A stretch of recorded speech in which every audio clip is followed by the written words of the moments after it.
So yes, I think we're about to get going with the program again. So yeah, thanks, Daniela. So what we'll do is we'll do the Zambia and Lesotho case studies in this next session, and then we'll have the Q&A, and then we'll have the GPD presentation by Daniela after that, and then we'll close off the session. I think, yeah, it's a full event program, and you know, it's a lot of talking from our side, and we would also like to hear from you at some stage. So yes, so I think we just we get going, and I'll invite Thomas Zulu from MISA Zambia to please come in and do his presentation at this point. Thanks, Thomas.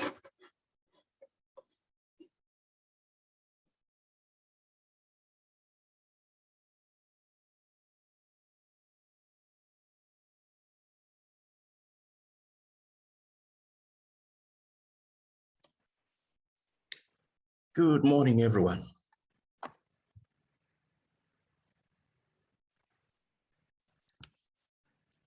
Are you able to see anything on the screen? Yes, we can see Thomas. the slides. Thank you so much.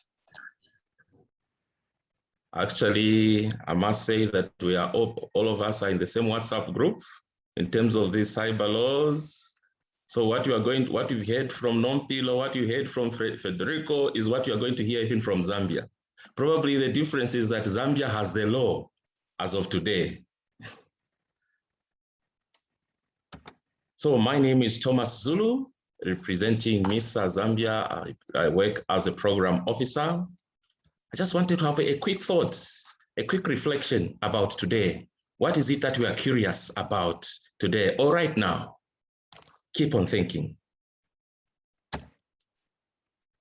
And the presentation, like in the sack that the woman is carrying, we're going to have introduction, the background to the cyber crimes bill in Zambia, the MISA Zambia advocacy work, the lessons that we've been able to learn in terms of our engagement, and also after the law, what next for Zambia, and also the recommendations. So this is basically how the presentation is going to be like. I must state that Zambia had no specific legislation meant to deal with cybercrime until 2004, when the legislature passed the Computer Misuse and Crimes Act number 13 of 2004. Those of us, if you remember that we've read, there was some young man way back, that is in 2004, who had actually hacked into State House website and actually changed the portrait of the then President Frederick Chuba and put a cartoon there. The guy was actually arrested, but unfortunately the matter did not go further because the court said there was no law that they could use to prosecute, or rather to pass to, there was no law that they could use against him. So the guy was able to walk scot-free at that time. That is when we had the first law to deal with issues of cyber. The act was passed against the background that while technological advances have brought immense benefits to society, there were also some negative developments that have come with the computer age. So this is the kind of information that we are being told when they were advancing, or rather talking about this particular act. So what is the background to what we're trying to say?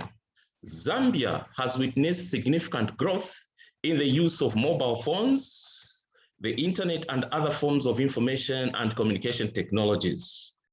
By this, you're saying the latest figures, like the second quarter of this year, shows that by the Zambia Information and Communications Technology Authority, which is ZICTA, shows that the country has now 10.2 million internet users, which represent a penetration rate of 55.9%. So we have that number of 10.2 million against about 20 million Zambians who already have that access to internet. However, because of all this penetration, we have seen the rising numbers of internet users enjoying freedom of expression, assembly and association, as well as access to information. There has been also a corresponding rising interest by the Zambian government to monitor citizens online. So government has also been monitoring what is happening online, because if you look at the physical space or the offline spaces in Zambia, more especially that people have been able to use to express themselves, that is radio, television, and also newspapers, especially for radio. You've seen that political party sympathizers, political party thugs, political party cadres have been able to invert these particular radio stations because probably there is some opposition figure that is trying to put across a different view as the view that represents them. So in short, it is all about people not want to accept divergent views. And we find that these traditional media, the radio, television, have actually, some of them have been closed. Some of them had equipment burnt because of divergent views. So people have to take their anger and so on and so forth. They find themselves to be online. And government has taken so much interest that it also tried to even regulate the online spaces. So we have seen, like, since 2017, several cases of website blockages, internet filtering, intimidation, and arrest of journalists, bloggers, and online human rights defenders have occurred. We have seen a number of people arrested for defaming the president online. We had one doctor who was actually arrested and sentenced to 3 years imprisonment for defaming the president online. Then, in December of 2017, the government announced that it would introduce new laws to curb social media abuse. It gets back to what Nompilo was talking about. For our policymakers, for our politicians, it's all about, when they look at social media, what they look at is all about abuse. So for them, it's all about protecting or to curb social media abuse. That's why they come up with these laws. And in the first quarter of 2018, MISA Zambia started engaging government to understand fully the rationale of having these cyber laws, because the announcement was made in December of 2017, and in the first quarter, we started engaging government, in particular the Ministry of Transport and Communications, who were the parents of this bill, and also the Ministry of Information and Broadcasting, then together with the Ministry of Justice. These are the ministries that we are engaging in terms of trying to understand the rationale of these laws. And government, to ensure that the proposed laws, why were we engaging government, is to ensure that the proposed laws to control the use of ICTs do not impede on smooth flow of information. That in as much as they are enacting laws, these laws, they should be able to look at these aspects of free flow of information. And also to consult widely, we are urging government to consult widely before developing bills and enacting these laws. So this is one of the engagement meeting that we had with the Minister of Information and Broadcasting Services then at our ministry, trying to understand why government was coming up with such kind of laws.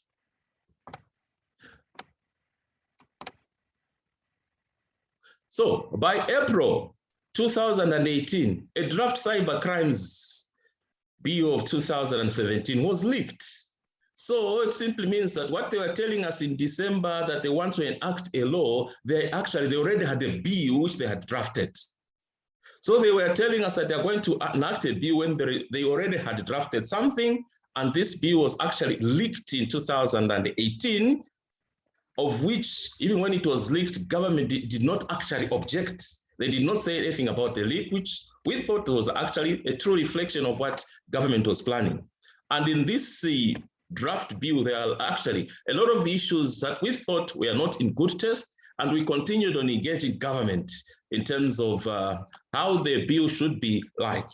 Then, 2 months down the line, in July of 2018, the Transport and Communications Minister then, who was Brian Shimba, told the Zambian Parliament that he intends to introduce these bills that are designed to promote responsible use of digital platforms. We kept on engaging the minister, trying to understand what we are trying to do in terms of this law. And then he went on various platforms saying, actually, a number of stakeholders have been engaged, but we were wondering which stakeholders were engaged before coming up with this kind of a bill. And one of the stakeholders that the minister mentioned was actually Mr. Zambia. And we were like, when did you engage Mr. on such a bill? So for him, the engagement is the discussions that we're having with him in terms of trying to understand the rationale of coming up with such a bill.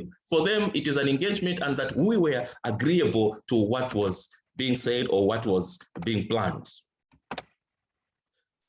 So, and in August of 2018, the cabinet approved the Cyber Crimes and Cybersecurity Bill for review. The law purported to promote and increase cybersecurity posture, facilitate intelligence gathering, investigation, prosecution, and judicial processes in respect of preventing and addressing cybercrime, cyber terrorism, and cyber warfare. So if you look at this bill, it is all about cybercrimes, as opposed to you looking at the human rights aspect of it.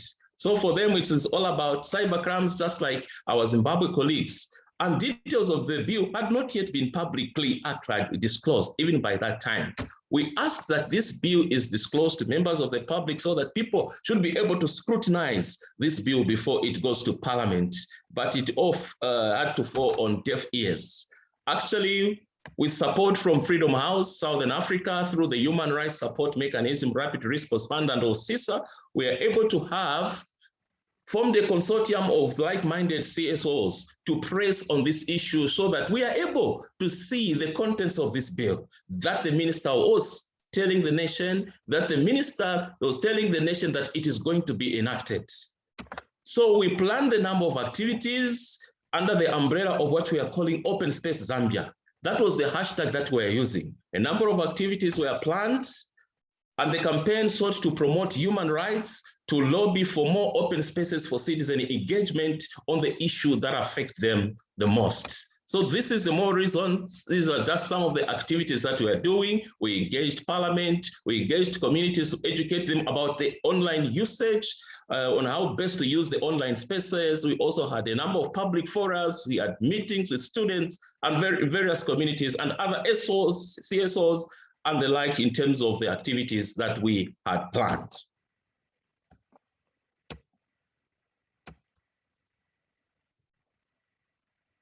So we had two targets that we were looking at in our campaign. So we had the primary target audience, which included the executive, the legislature, the media, and also social media users. The executive, why were we targeting the executive? Because we realized that they formulate these laws and policies through a closed, non-consultative and obscure process that does not provide space for public engagement, more especially on this particular issue. The way they were formulating this bill, it was actually too closed. There was no consultation. The process was just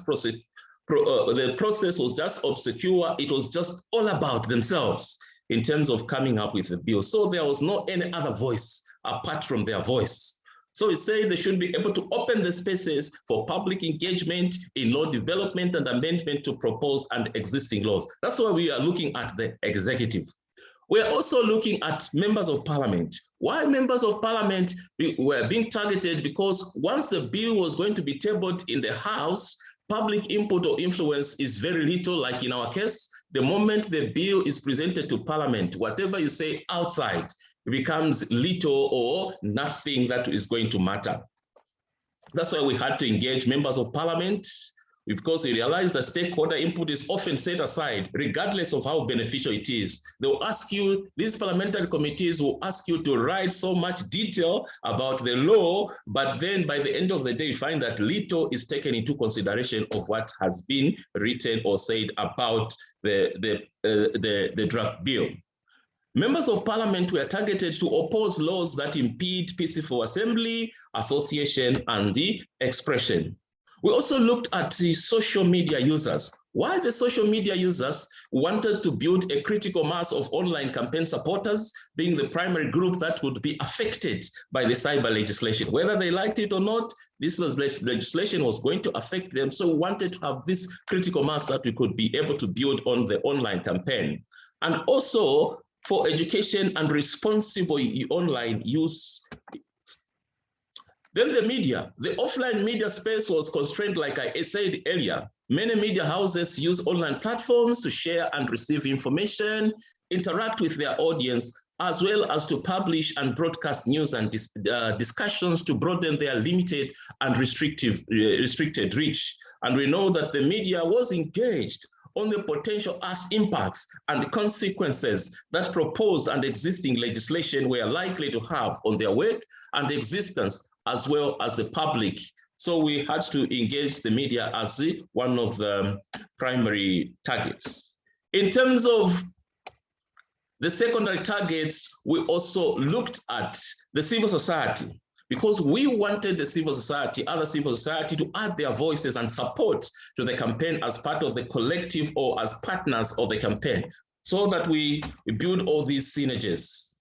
And to present the online space, at present, we realize that to add their voices and support the campaign as supporters of the campaign, given that in terms of political parties also, we wanted them to add their voice so that the campaign, as supporters of the campaign, given that their political space will be impacted should the online space be closed. We said, look, the physical space is already closed. If the online space is already closed for you, you have challenges in terms of your campaigns. And at present, we know that the online space remains the only free space where political parties can freely sell their manifestos or ideas without a police permit under the Public Order Act. That is for the case of Zambia. That's why you realize that during the campaigns, a number of opposition political parties had challenges to campaign because of the Public Order Act. So the online space was the freest space that they had to do their campaigns. Community groups, it was all about for them to add their voices and support to the campaign as supporters of the campaign. Many community groups use social media platforms as cheaper method of mass communication to mobilize, assemble, associate, and express themselves. So we said, look, it is important that we also add them to the campaign so they are part and parcel. And we also had looked at the regional and international civic groups. The campaign targeted these regional and international civic groups, legal and international, that are pursuing common agenda, so that we are in a consortium, we are working together and have a mechanism of protecting of human rights. So we had to engage them to be part of the campaign.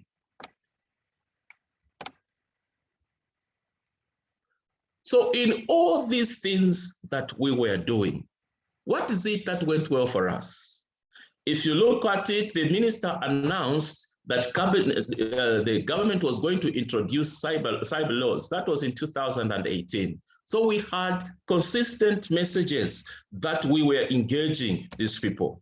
And our messages mainly was, look, there has been the process has been obscure and the process has been closed to develop these laws, which we thought was anti-democracy and anti-civil liberties. This is the message that we were taking everywhere we are going, that the laws are not demand-driven, as Zambians have been demanding that more pressing bills such as access to information bill, which has been pending since 2002, has not been enacted. But this law, which you start talking about it in 2017, you want to enact it into law. But look at the access to information. It is 19 years down the line. It has not seen the light of the day. It has actually seen 4 presidents and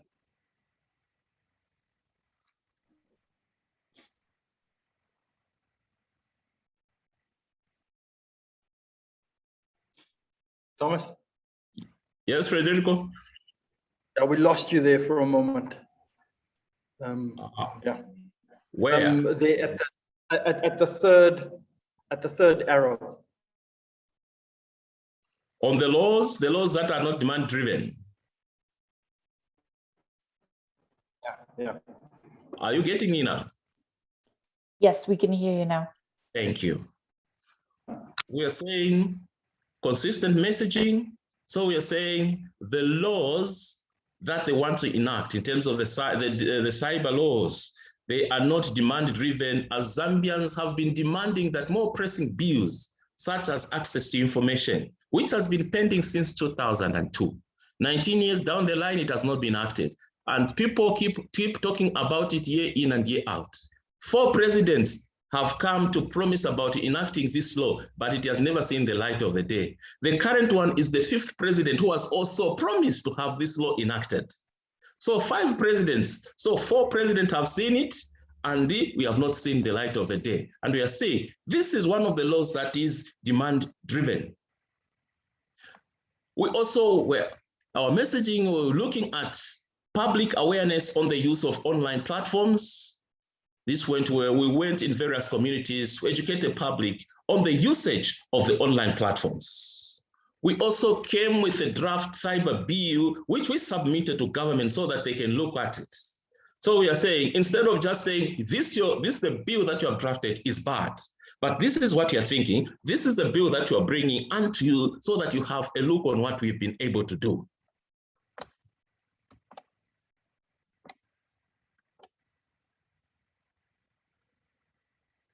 That the process of enacting cyber laws be halted to allow for wider consultation. This is the message that we are going with to government, to the ministries responsible for this. Can we halt this so that we have a wider consultation? Can we consult widely on this issue? Hear what people think about the cyber bills that you are talking about. That government releases the draft cyber bill before it goes to parliament. Government kept on talking about the cyber bill, that it was going to enact it, but it was still a secret, apart from the one that was leaked in 2017. So when the minister went to parliament to present, to tell the nation that government was in the process of introducing the bill to parliament, and say, can we see this cyber bill so that people could be able to make comments the same? And we are saying, look, that any cyber law proposed should ensure the security and protection of an ordinary citizen's enjoyment of online democratic space. That is the kind of message that we are going with to these leaders. But what did not go well with us? If you look at after the announcement was made in 2019 in Parliament, in 2009, government stopped talking about it.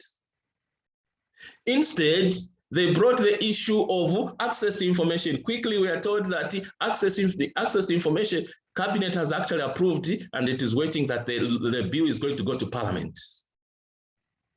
Number one. 2, the government brought in the issue of statutory media regulation, and these are the things that is at our core or at the heart of our advocacy. So it's like, I would say, we lost it in terms of the cyber laws. So we now started concentrating on the access to information and the statutory media regulation that the government was bringing up. Because government actually told the nation that the media was going to be regulated within 3 months. So government gave the media bodies to come up with this draft law within 90 days, or else government was going to regulate the media. So we quickly started mobilizing resources so that we should be able to look at the access to information and the media regulation. So our advocacy in this area also became relaxed because we thought government now has gone into the silent mode, knowing that as they were in the silent mode, they were strategizing on how they were going to hit back at us. And at this point, government, like I said, shifted gear to HI and the media regulation. 2009, it was quiet. 2020, it was quiet. As we went quiet, suddenly we hear the bill is being presented in Parliament in February of this year.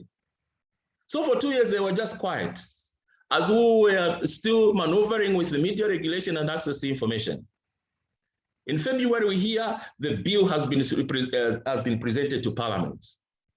Within a month, I think within 2 weeks, not within a month, within 2 weeks, the bill passed all through those processes. And actually, the president was on record, the former president, as soon as the bill reaches my office, I will not hesitate to sign. And true to his words, the moment it passed all those parliamentary stages, it quickly went to his office and quickly he assented it. And in March, we had the law, the cyber law.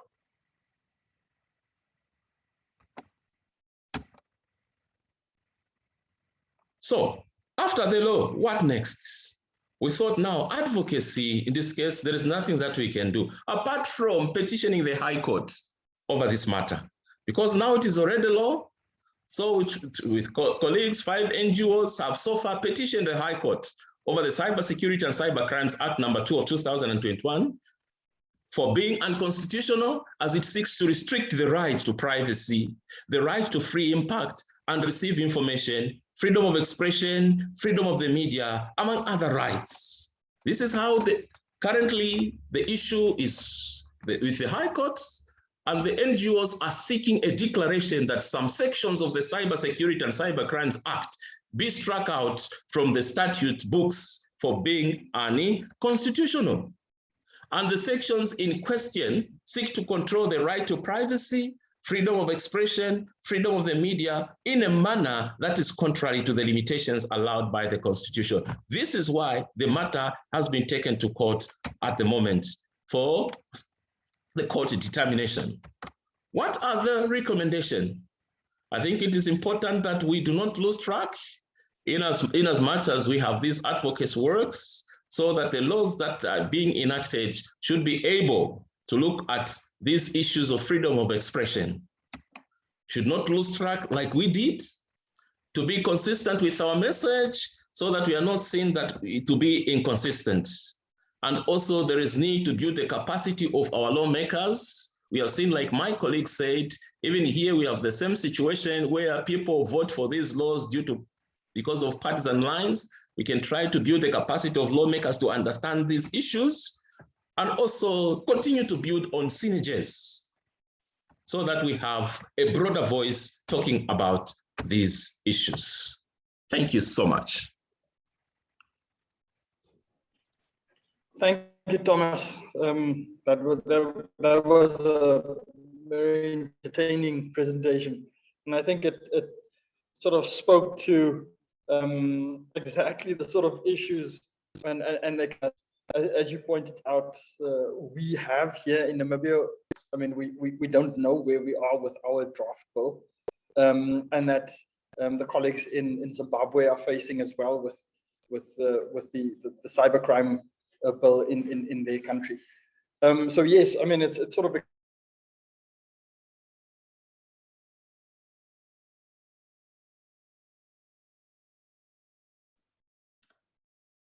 I think we've lost Federico, or am I the only one?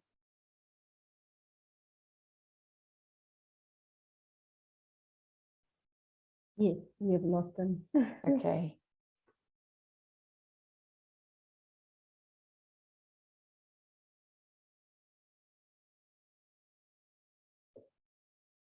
Okay, then maybe we can go on to the next presentation, the next case study, and then we can hear Federico's thoughts. But I would just like to thank you, Thomas, for such a brilliant presentation. I think there's just a lot of food for thought there that will be incredibly useful. Yeah, so if I can call on Mr. Siteto, please, there we go. We can see your screen, wonderful. The floor is yours to tell us about the engagement with the processes in Lesotho. Thank you. Good morning. Good morning, colleagues. My name is Mzimkhulu Siteto. I'm a member of the Media Institute of Southern Africa, Lesotho chapter. Can you hear me? Yes, we can hear you. Just to ascertain that you can hear me. Okay, yeah, fine. All good. I'm the member of the MISA Lesotho. I'm also former chairperson of the National Governing Council of MISA Lesotho. As you know, just a brief description of our mandate. MISA Lesotho was created to create an enabling environment for media freedom and freedom of speech. It also promotes independence and plurality of the media.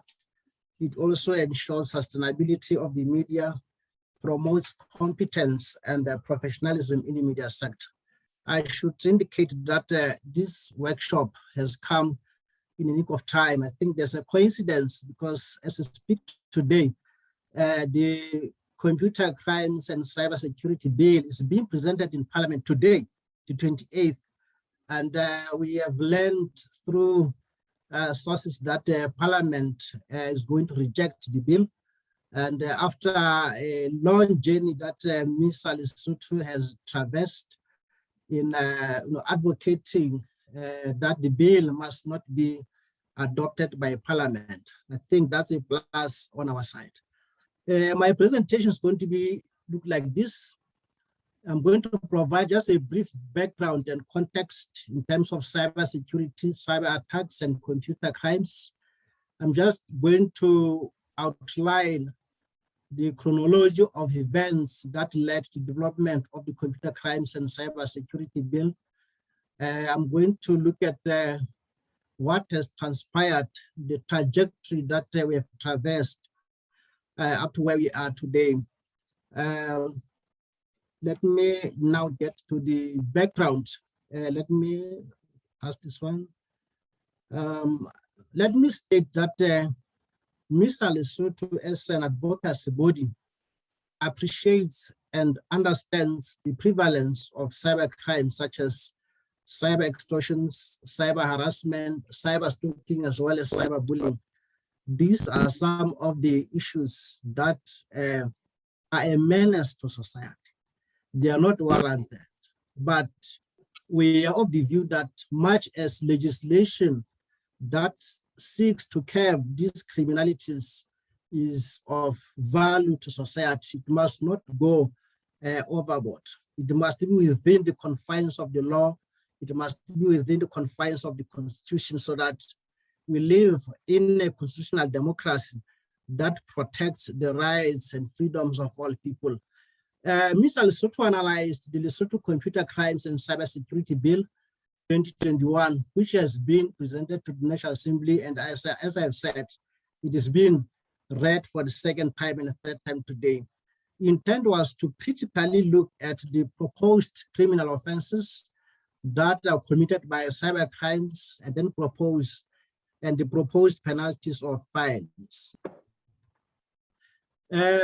In its analysis of this bill, this is what MISA Lesotho wanted to look into. One, the possible infringement of the right to freedom of expression of opinion, which is enshrined in the Constitution of the country, Section 14, as a fundamental human right.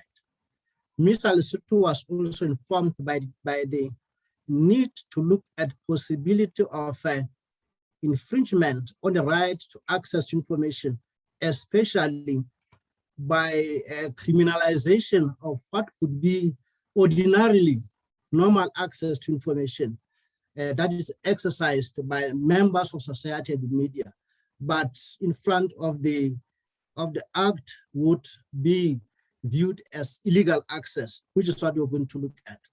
The intent was also to look at possible lagging behind the technological advances, especially in this era of information technologies, where really platforms such as Facebook, Twitter, and others have become prevalent for usage by members of society and have become conduits for committal of cyber crimes, unfortunately.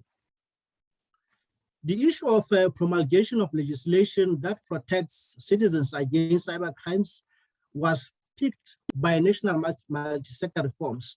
I must state that the last 3-4 years have seen Lesotho trying to transform in all respects, transform the legislative framework, transform institutions, constitutionalism, public sector, and other reforms that the multi-sector reform body found necessary to reform.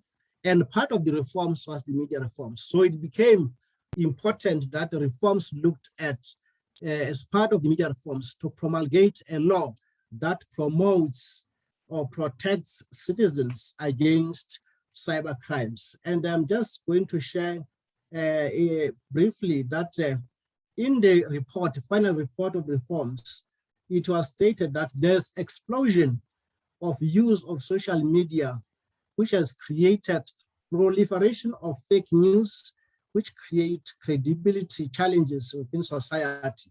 And also in the absence of any legislation to curb cyber crimes, members of society are vulnerable to these attacks, cyber stalking, cyber terrorism, and other crimes which are committed by offenders. So it became prevalent, it became clear that the reforms were intended to protect members of society. However, the government went overboard and for its own interests, like my colleagues have said, the key objective of these laws is national security. And we ask in whose terms, national security in whose terms? Yes, governments claim that they protect states against any attacks on the security of citizens. So the issue became a resolution of the multi-sector plenary 2, which came up with the resolution for implementation, proposing that there was need for suitable legislation which protects citizens and the media. So this is a chronology of events that unfolded until where we are today, where the bill is being read for the second time and third time in the parliament. On the 2nd of March 2020, the government of Lesotho organized a one-day cyber security symposium, which was intended to create a platform for dialogue on the on Lesotho's cyber vulnerability, cyber crimes, and also to navigate a way forward regarding protection of citizens against cyber crimes. The government then feared that society faced cyber vulnerability, that society was vulnerable to cyber crimes. And this was given impetus by the fact that it lacked a cyber security legislation that protects citizens against cyber-related crimes. And I think, like I indicated, this issue was picked by the reforms, and in good spirit, it was intended to protect citizens.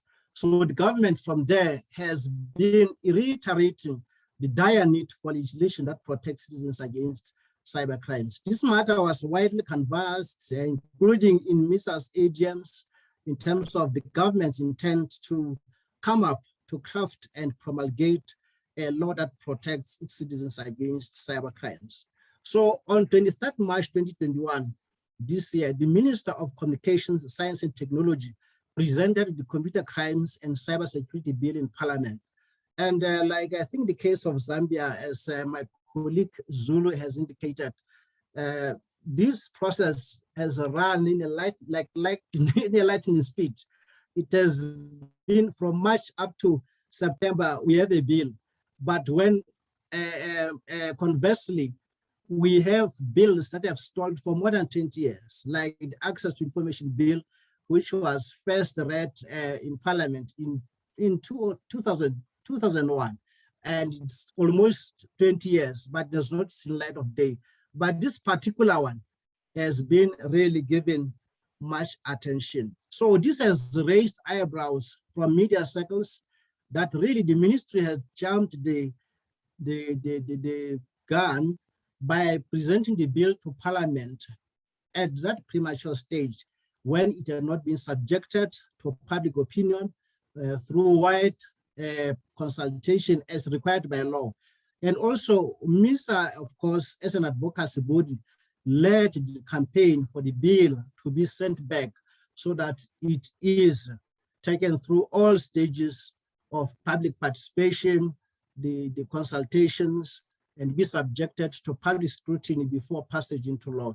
And I think really what is happening today is it gives credence to the degree of work that Mr. Lesotho has done, that it has given impetus to the success of our campaigns if Parliament has finally refused to adopt this bill. Another proposal from Mr. Lesotho was that the process for promulgation of this legislation for protection of citizens against any cyber crimes should have started in the reforms as it had been postulated during the reform process. However, government could not listen. It just went on and promulgated the bill. Also, after receiving the bill, a portfolio committee of Parliament on Prime Minister's cluster on issues including communications called for submissions across the board from advocacy bodies, from members of the public. This was supposed to have been done before it went to Parliament, before it was gazetted by Parliament, by Cabinet. So, which means had the ministry took time and called for submissions, engaged all members of society, engaged citizens, it could have maybe seen light of day. And MISA, of course, did not miss this opportunity. It made its own presentation. And in response to this call on 7th June 2021, MISA Lesotho presented its submissions on this bill to the Parliamentary Committee on Communications. And on 8th July, MISA Lesotho released a media statement expressing its concerns that it had placed before the portfolio committee that the bill being developed did not get the wider consultation as it is necessarily demanded by the law. And the statement of MISA called on the Minister of Communication, Science and Technology to refer the bill back to NRA. NRA is a National Reforms Authority, which is charged with leading implementation of the reforms, including media reforms, under which this bill should have been implemented or should have been promulgated. Mr. Lesotho's belief was that the process would be subjected to meaningful public consultation processes, assess its full impact, including impact on different societal groups and their human rights, and identify unintended effects or problems and unnoticed weaknesses. We understand no legal process can be perfect. If there are shortfalls, all interested parties like MISA Lesotho, the civil society, and other groups would come to the fore and present their case so that the bill is polished and put in a proper perspective. MISA Lesotho was of the view that there was a need to separate between computer crime and cybersecurity, which are two sets of crimes which are put together. I think in the case of Namibia, as it was indicated, that there is a two-in-one law, that there are two bills actually put into one. Our view as MISA was that the computer crimes is a separate phenomenon altogether, and also the cybersecurity is a different field as well. And we could actually have two separate bills put together. I think Nompilo indicated that government wanted an omnibus law which put together all forms of legislative framework. So that was the challenge with this bill that MISA put forth. In its analysis, MISA Lesotho realized that in considering illegal access to computer data, the bill does not provide a clear definition of what it means by illegal access.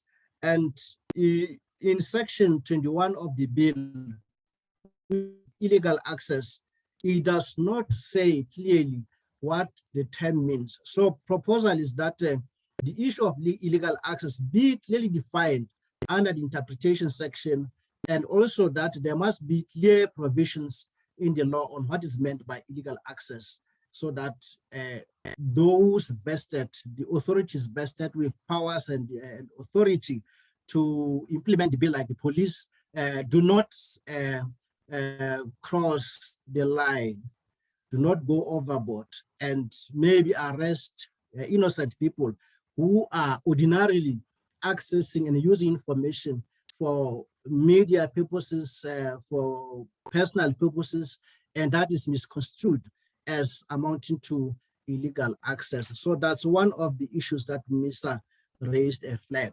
Furthermore, MISA Lesotho took note that in dealing with illegal interception, the bill criminalizes interception of computer data, but it leaves out interception of data stored in other devices such as smartphones.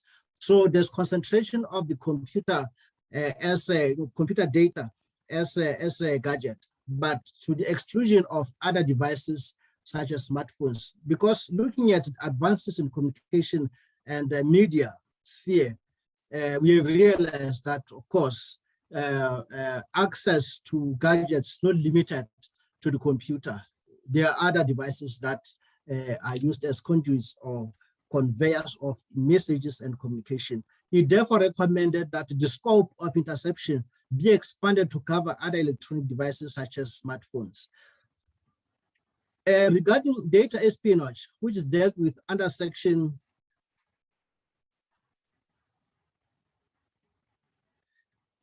sorry.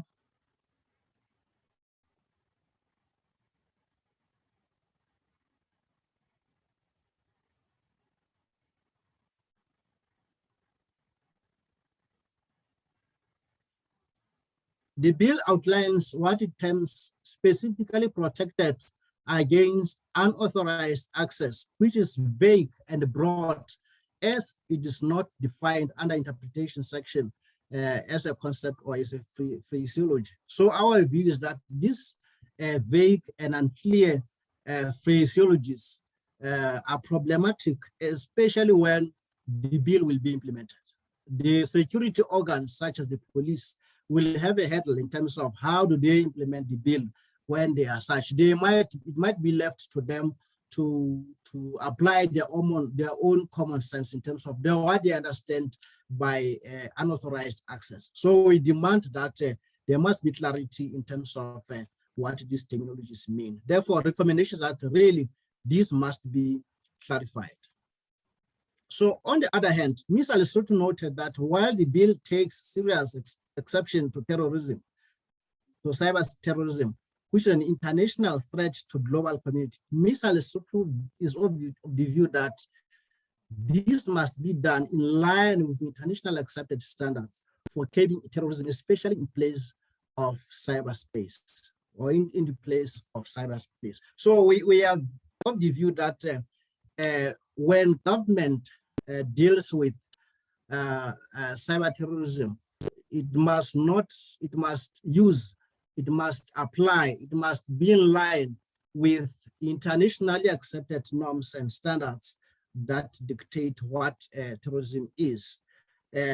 We are fearing that civil society advocacy work, just ordinary civil society advocacy work, could be misconstrued as terrorism. I think in other countries there's been the case where the government arrests activists from the civil society space on the view that they have embarked on terrorist attacks. So we are fearing for that in this bill.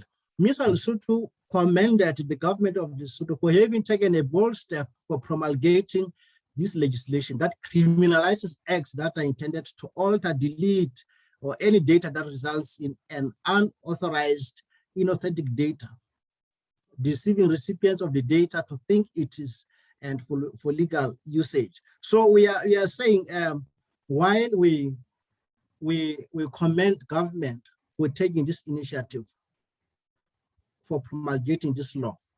However, a section that deals with computer forgery must move away from broad provisions to specific provisions that cover such platforms. So we of the view that there must be a section that deals with computer related forgery that has to be included in the bill. These platforms are characterized by forgery of person signatures, which are used by inauthentic personnel for purposes that are outside the mandate for which they were intended.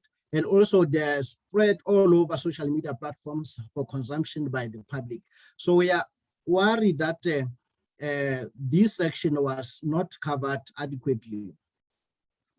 In the same vein, Ms. Lesotho took note of the fact that the bill seeks to criminalize child pornography and commended this undertaking by government to protect the vulnerable persons within society, such as children. However, Ms. Lesotho was of the view that the scope on this section that deals with this societal menace, it must go beyond computer data by including internet access, which is the source of pornographic material as it is obtained from the internet.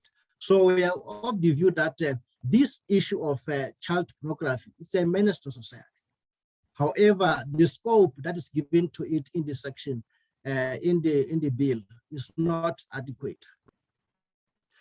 Last but not least, Ms. Lesotho commends the state's efforts for criminalizing distribution of data messages of intimate images without consent of persons involved or identified in the images or intimate messages. I think we have seen it where maybe people who were friends before, when they differ,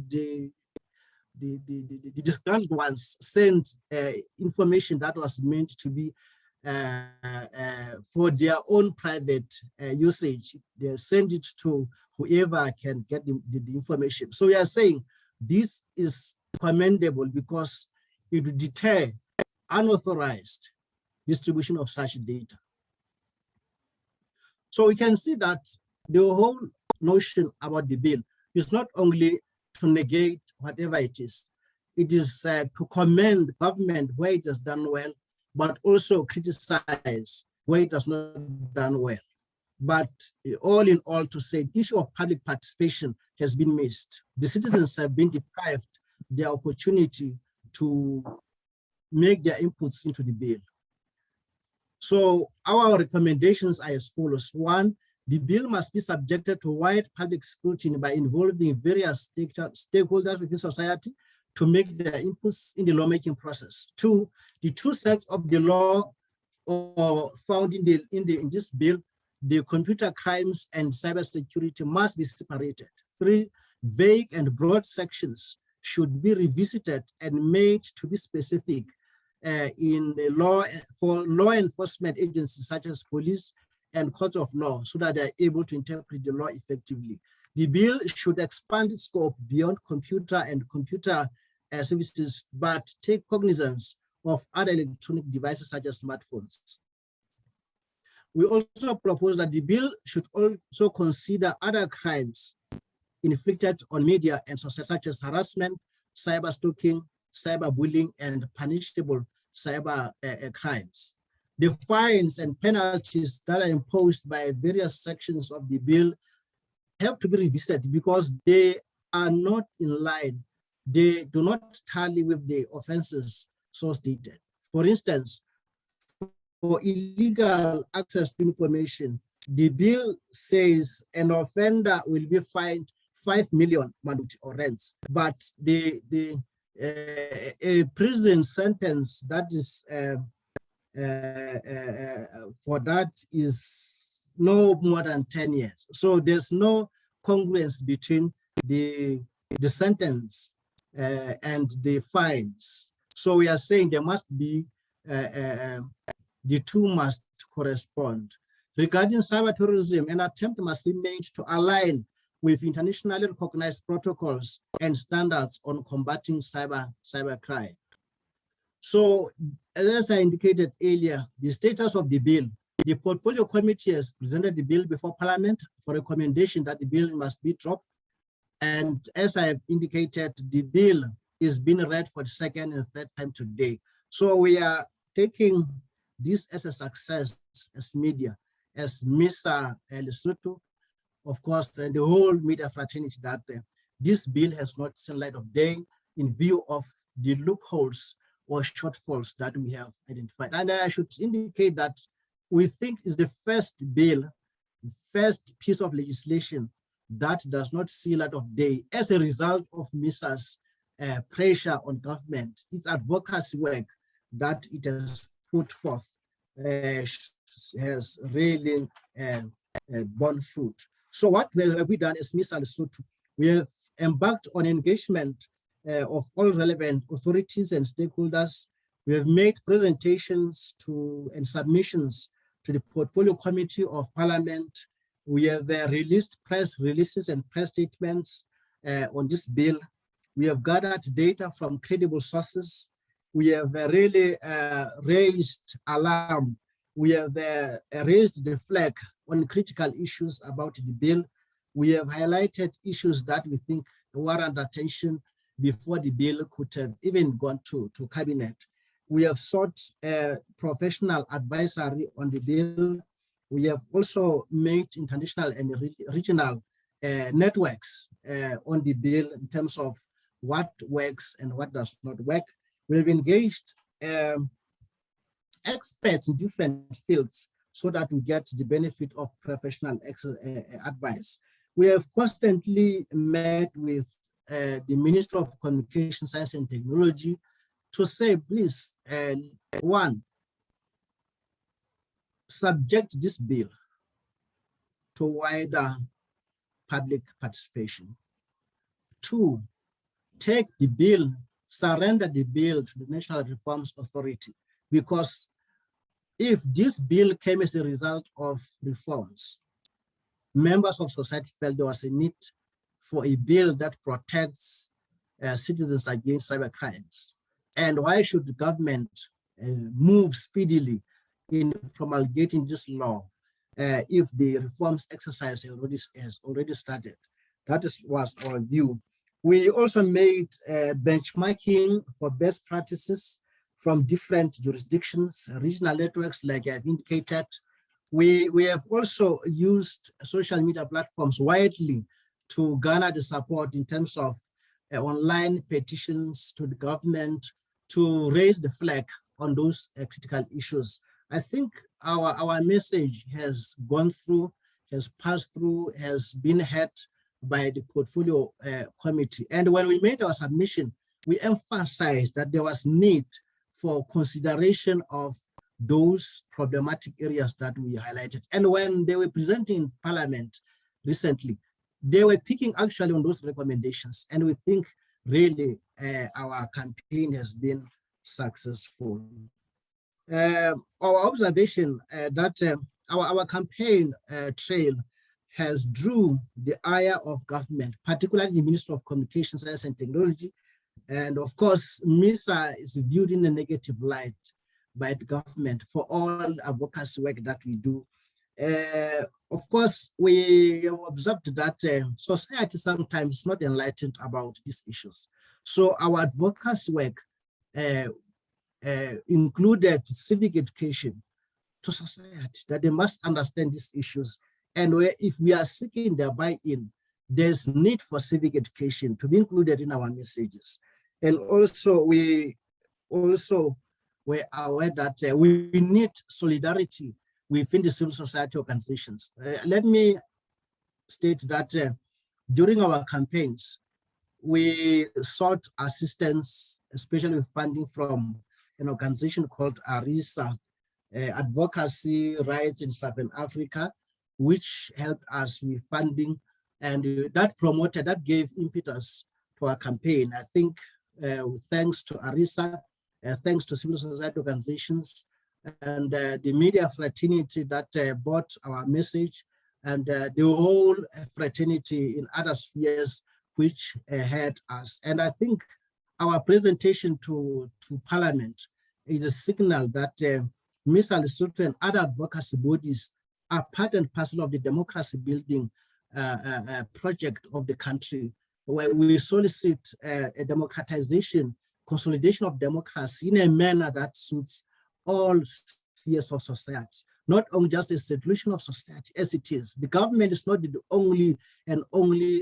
sole arbiter in everything. It should consult if it is meant, it's executing a mandate on behalf of society. It must really consult people so that what they are doing and saying gets legitimacy. That is an important ingredient for democracy building. Thank you very much for your attention.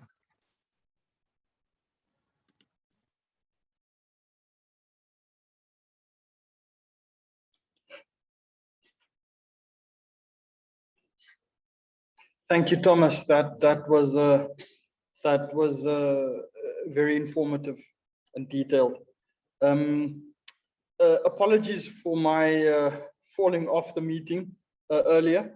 There seems to be we seem to be having connection problems here on my side. I hope it's much better where you are and that you could follow the whole presentation. With me, it was a bit of a problem here at House of Democracy in Windhoek. And so I hope I can revisit the presentation and get all the information.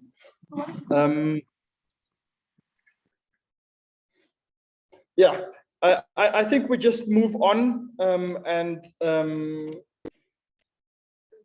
move on to Daniela and her presentation. And so we can, bring this to a head, the event, and we get to where we're going with this going forward here in Namibia. and what we can learn and what we can take away from our colleagues and associates in the rest of the region.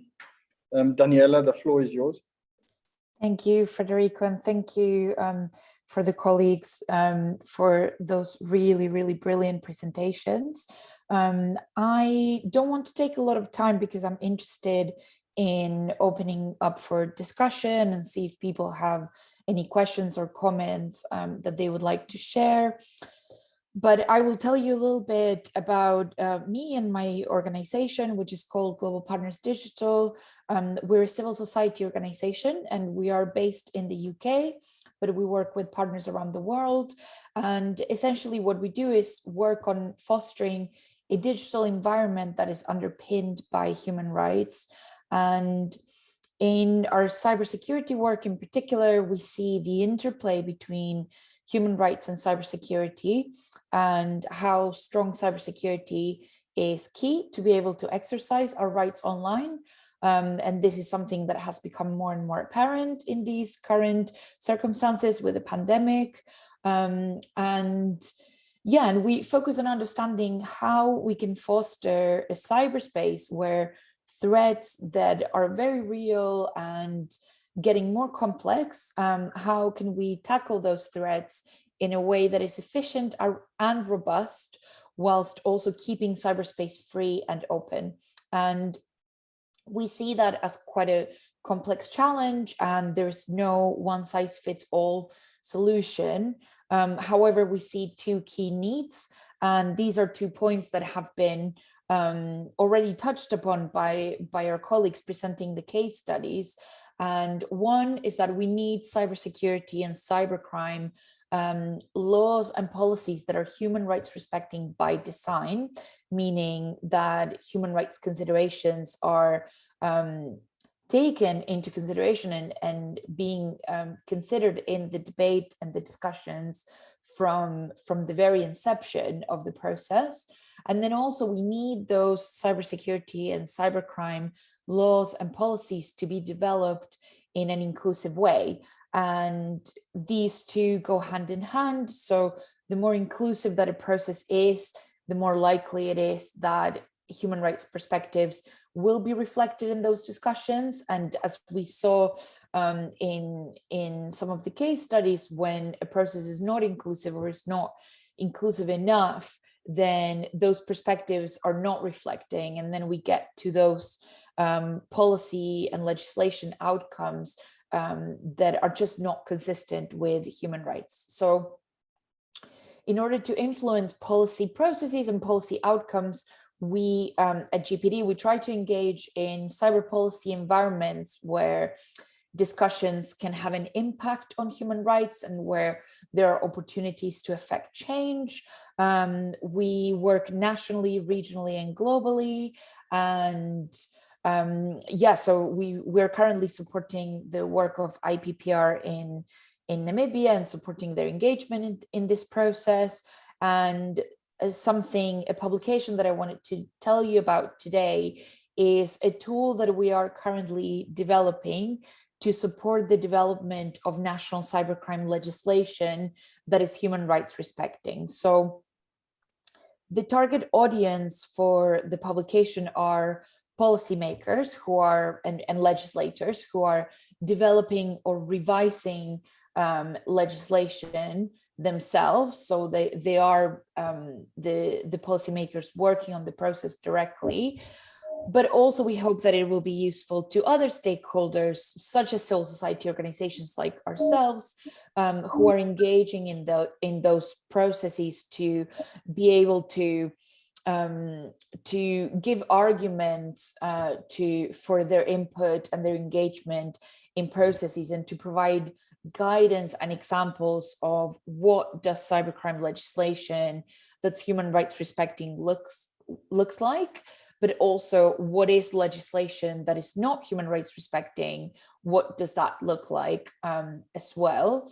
And yeah, I mean, the objective or the reason why we thought about creating this tool was that we saw that there were a few resources that provide guidance with regard to the content and what what elements should be included in cybercrime legislation, and there are different guides and different model laws for that and projects that support that. But we found that none of the existing resources looked at human rights implications directly. So maybe they addressed human rights in some way, but they were not looking at human rights implications directly and focusing on that. So we felt that there was a gap there, and that was the reason for developing this tool. I wish I could be sharing the tool with you today. It is unfortunately not finalized. So we've gone through a few rounds of consultations and editing with different partners and experts. And we are currently incorporating that feedback and that input, but we are hoping to get it published next month in October. So if you are interested, you can go to the website for my organization. I'm going to drop that in the chat now.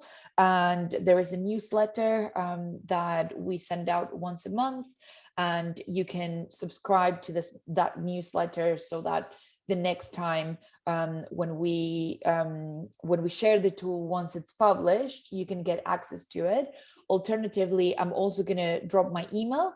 So if you would like to just drop me an email, if you don't want to subscribe to the newsletter, just drop me an email and I will make sure to share the tool with you once it is published. So yeah, so just to share sort of, the reasoning behind it, and just to share that it is a publication, it's a resource that is coming and will hopefully provide some practical guidance and examples of what human rights respecting cybercrime legislation looks like, but also what does problematic legislation look like, so that we can be able to spot the language that can be problematic and sort of inform and help civil society folks in their advocacy efforts.